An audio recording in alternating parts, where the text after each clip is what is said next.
Il vous appelle gentil. Il vous appelle généreux. Il vous appelle la personne aimable. Mais permettez-moi de vous révéler une vérité que personne n'ose prononcer à voix haute, les personnes les plus gentilles sont souvent les plus brisées intérieurement. Réfléchissez sérieusement. Ce sont ceux qui sourient en premier. Ceux qui hochent la tête et disent oui avant même d'avoir réfléchi. Ceux qui tiennent la porte, restent tard au bureau, répondent à chaque message, acceptent chaque demande. Ceux qui se vident de leur sang juste pour maintenir le confort des autres. La société les applaudit. La société les qualifie de bonnes personnes. Mais derrière les applaudissements, il y a le silence. Derrière les sourires, il y a le mépris. Et derrière cette prétendue bonté, il y a un cimetière de trahison envers soi-même. Car voici la vérité brutale que vous devez entendre, la gentillesse n'est pas de la bonté. La gentillesse, c'est de la peur. Peur du rejet, peur du conflit, peur d'être seul. Alors vous obéissez. Vous sacrifiez. Vous vous diminuez. Vous placez les besoins de tout le monde au-dessus des vôtres. Vous tournez le dos à votre propre dignité juste pour la récompense dérisoire d'être apprécié. Mais que cela vous rapporte-t-il vraiment? Les gens vous respectent-ils pour cela? Vous admirent-ils? Vous voient-ils comme quelqu'un de fort? Non. Ils vous perçoivent comme faible. Ils vous considèrent comme jetable. Ils vous voient comme quelqu'un qui ne saura jamais dire non, quelqu'un dont ils peuvent prendre infiniment. L'histoire se souvient des forts. Machiavel disait, il vaut mieux être craint qu'aimé, car l'amour est capricieux, mais la crainte perdure. Et vous voilà, vous accrochant à l'amour, vous accrochant à l'approbation, pendant que votre vie vous glisse entre les doigts. Vous pensez que la gentillesse est noble. Vous pensez qu'être accommodant fait de vous une bonne personne. Mais écoutez attentivement, la gentillesse n'est pas une vertu. C'est de l'esclavage. C'est le masque que vous portez pour éviter le rejet. C'est la laisse que vous tendez aux autres, les suppliant de vous tirer où ils le souhaitent. C'est le poison silencieux qui draine votre force, goutte par goutte, jusqu'à ce qu'il ne reste plus rien de vous qu'une coquille vide souriant sur commande. Voilà pourquoi vous vous sentez invisible. Voilà pourquoi vous vous sentez épuisé. Voilà pourquoi vous vous couchez avec un goût amer dans la bouche, sachant qu'encore une fois vous avez tout donné et n'avez rien reçu en retour. Car le respect n'est pas donné aux gentils. Le respect est accordé aux rares, aux forts, aux intouchables. Cette transformation commence par une prise de conscience brutale, vous portez un masque chaque jour. Chaque sourire, chaque hochement de tête, chaque oui forcé qui brûle dans votre gorge mais sort quand même. Ce masque s'appelle la gentillesse. Et ce n'est ni de la bonté, ni de la compassion, ni de l'amour. C'est de la peur. Carl Jung appelait cela la persona, le faux soi que nous construisons pour survivre en société. Elle paraît polie. Elle semble inoffensive. Elle paraît accommodante. Mais en dessous, faiblesse, fragilité, un enfant tremblant désespéré d'approbation. Et voici la vérité brutale, plus vous portez ce masque, moins les gens respectent le visage qui se cache derrière. Pensez aux apaiseurs de l'histoire. Neville Chamberlain revenant d'Allemagne en 1938, agitant un morceau de papier sans valeur, déclarant la paix de notre époque. Il voulait être perçu comme l'homme raisonnable, le négociateur, le politicien gentil. Il croyait que la capitulation déguisée en diplomatie tiendrait les loups à distance. Que s'est-il passé? En moins d'un an, le monde était en guerre. Sa gentillesse n'a pas été admirée. Elle a été méprisée. Elle l'a marqué comme faible, comme naïf, comme quelqu'un d'inapte à affronter les prédateurs. Et vous faites la même chose. Chaque fois que vous ravalez votre colère, chaque fois que vous enterrez votre vérité, chaque fois que vous prétendez être d'accord, vous pensez préserver la paix, mais vous ne faites que nourrir les loups. La gentillesse est un camouflage. Vous vous dites qu'elle vous protège, mais ce n'est pas le cas. Elle vous efface. Les gens ne vous voient pas. Ils voient le masque. Ils ne vous respectent pas. Ils respectent leur capacité à vous contrôler. Demandez-vous, combien de fois avez-vous dit oui quand vous vouliez crier non? Combien de fois avez-vous accepté juste pour éviter la tension dans la pièce? Combien de fois vous êtes-vous trahi juste pour maintenir le confort de quelqu'un d'autre? Et où cela vous a-t-il mené? Plus de respect, plus d'amour, plus de pouvoir? Non. Cela vous a rendu ignoré. Cela vous a rendu négligeable. Cela vous a rendu utilisable, car les gens peuvent le sentir, la peur derrière le sourire, le désespoir derrière le hochement de tête. Le monde n'est pas tendre avec les gentils. Il les utilise.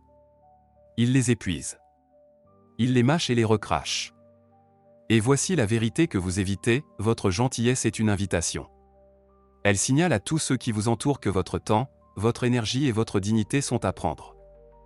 Les prédateurs ne perdent pas de temps avec les forts. Les manipulateurs ne s'embarrassent pas de ceux qui établissent des limites. Ils cherchent les faibles. Ils cherchent ceux qui ne peuvent pas dire non. Ils vous cherchent, vous. Au travail, vous dites oui à chaque demande.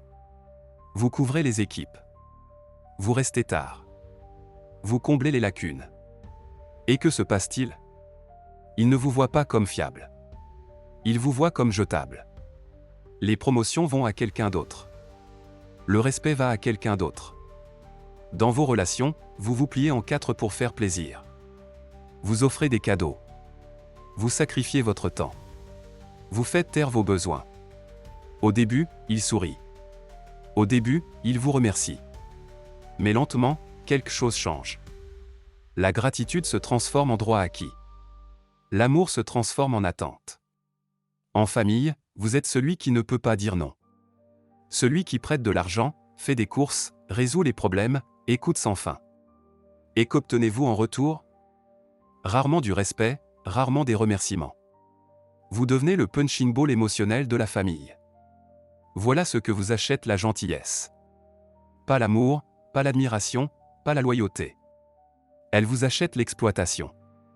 Car la gentillesse est une monnaie qui ne conserve jamais sa valeur. Plus vous donnez, moins elle devient précieuse. Il y a un feu secret qui brûle en vous. Vous ne le montrez pas. Vous n'en parlez pas. Mais il est là. C'est la colère que vous ravalez chaque fois que vous forcez un sourire. C'est l'amertume qui persiste chaque fois que vous dites oui quand vous vouliez crier non. C'est cette voix silencieuse qui murmure la nuit, « Pourquoi ne me voit-il jamais?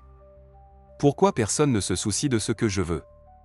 C'est le coût caché d'être gentil.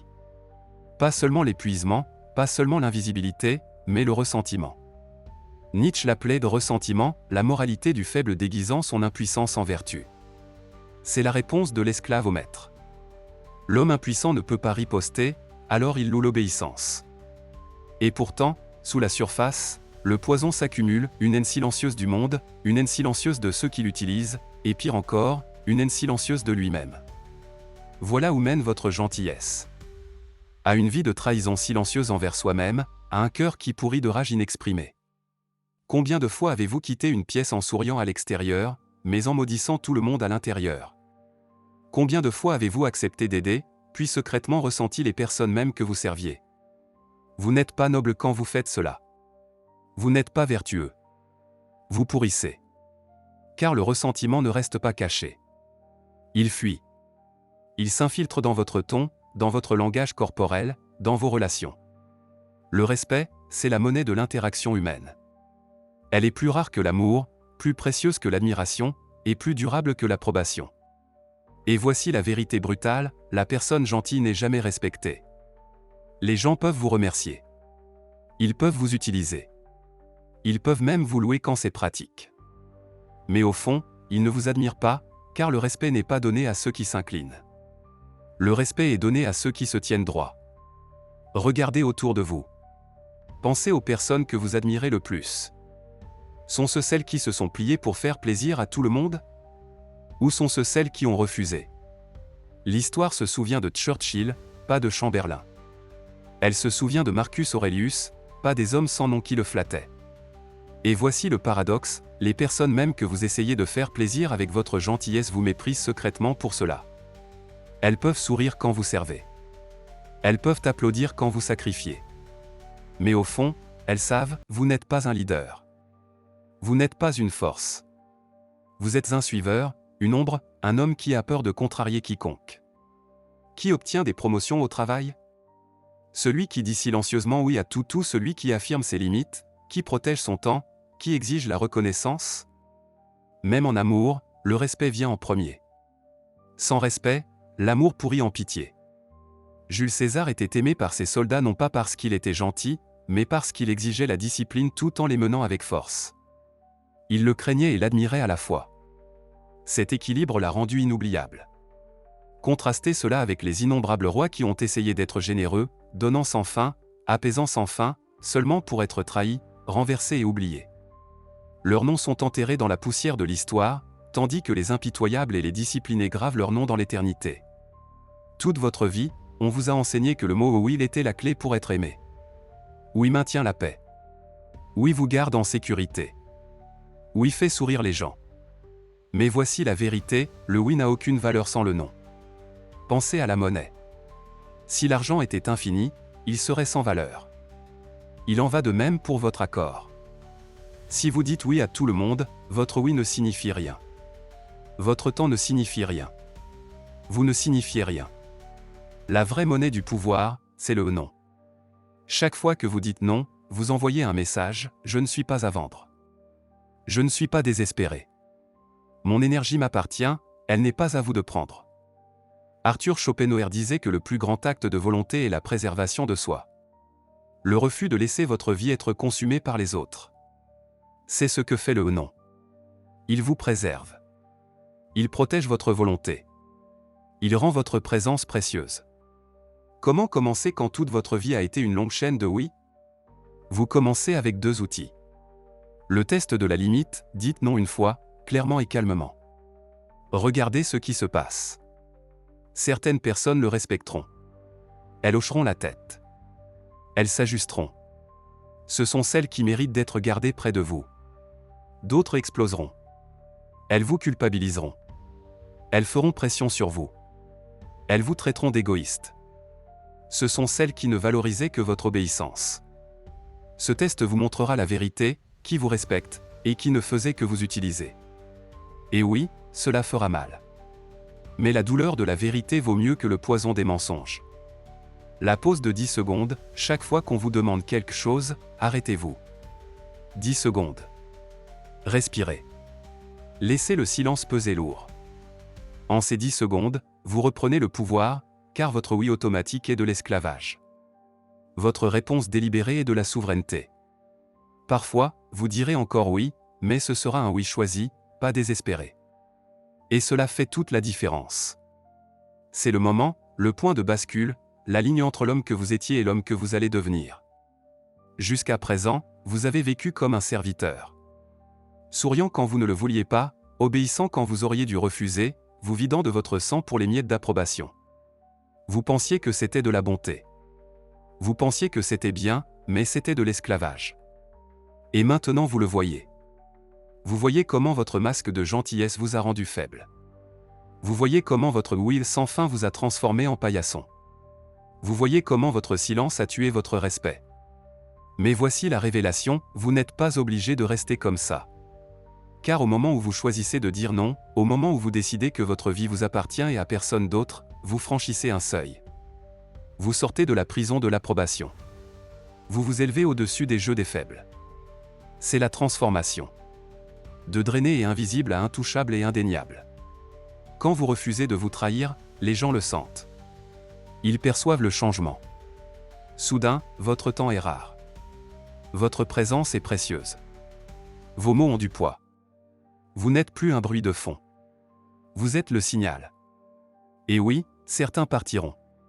Certains vous traiteront de froid, d'arrogant, d'égoïste. Laissez-les. Ceux qui restent seront ceux qui vous respectent vraiment. Ceux qui voient votre force. Ceux qui savent que vos limites ne sont pas des murs mais des trônes. Voici le paradoxe qu'on ne vous a jamais dit, moins vous avez besoin d'approbation, plus vous détenez de pouvoir. Plus vous vous protégez, plus les autres vous valorisent. Au moment où vous arrêtez de poursuivre le respect, c'est à ce moment qu'il commence à vous poursuivre. Vous n'êtes plus un homme suppliant d'être vu. Vous êtes l'homme qu'on ne peut ignorer. Alors demandez-vous maintenant, allez-vous continuer à vivre comme l'esclave de la gentillesse ou allez-vous vous élever comme le souverain de votre propre vie? Car une fois que vous embrassez cela, une fois que vous déchirez le masque et réclamez votre nom, vos relations changeront. Votre carrière changera. Votre identité changera. De paillasson à intouchable. Assez. Plus de masques. Plus de faux sourires. Plus de courbettes devant un monde qui se nourrit de votre obéissance. C'est ici que cela se termine. À partir de ce moment, vous arrêtez de supplier d'être aimé. À partir de ce moment, vous arrêtez de vendre votre âme pour des miettes d'approbation. À partir de ce moment, vous choisissez la souveraineté. Vous n'êtes jamais né pour être un paillasson. Vous n'êtes jamais né pour être un serviteur. Vous êtes né pour vous tenir debout, pour commander, pour être respecté, même craint si c'est le prix de la liberté. Cette vidéo n'est pas du divertissement. Ce n'est pas de la motivation. C'est une initiation. Une ligne dans le sable, un commandement de réveil. Le monde continuera à tirer sur vous. Il essaiera de vous culpabiliser pour vous ramener à la conformité. Il murmurera que la gentillesse est plus sûre. Mais vous connaissez la vérité maintenant. Vous avez vu le coup. Le choix vous appartient. Retournez au masque ou avancez vers la souveraineté. Si vous êtes prêt, commentez un mot, souverain. Car l'ère de la gentillesse est terminée. L'ère de la souveraineté commence.